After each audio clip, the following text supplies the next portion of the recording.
New York psychiatrist says stressors such as coronavirus, racial strife can trigger depression. August 6, 2020 at 5:54 p.m. NEW York, CBS New York, former First Lady Michelle Obama is opening up about her mental health. She revealed in her podcast that she thinks she's suffering from low-grade depression.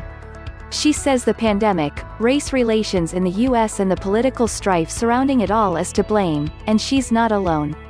It was a remarkably candid admission, especially coming from a former First Lady.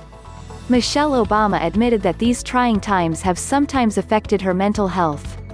"I know that I am dealing with some form of low-grade depression. Not just because of the quarantine, but because of the racial strife, and just seeing this administration, watching the hypocrisy of it, day in and day out, is dispiriting," she said. Keeping up your own well-being, how to talk to children about the outbreak, tips on how to avoid going stir-crazy in isolation, tips to avoid isolation during time of social distancing, tips on how to eat well during coronavirus quarantine, tips on growing victory gardens for food and stress relief, tips to help fall asleep better at night, doctors' top health tips for working at home, tips to stay safe while grocery shopping, how to make and donate do-it-yourself facial masks, how to safely remove disposable gloves. Mrs. Obama later went on to say, "Waking up to yet another story of a black person somehow being dehumanized or killed or falsely accused of something, it is exhausting. It has led to a weight that I haven't felt in my life, in a while.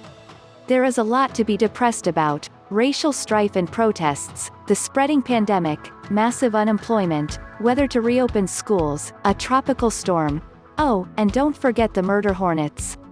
Psychiatrist Dr. Victor Forneri of the Zucker Hillside Hospital says Mrs. Obama is by no means alone.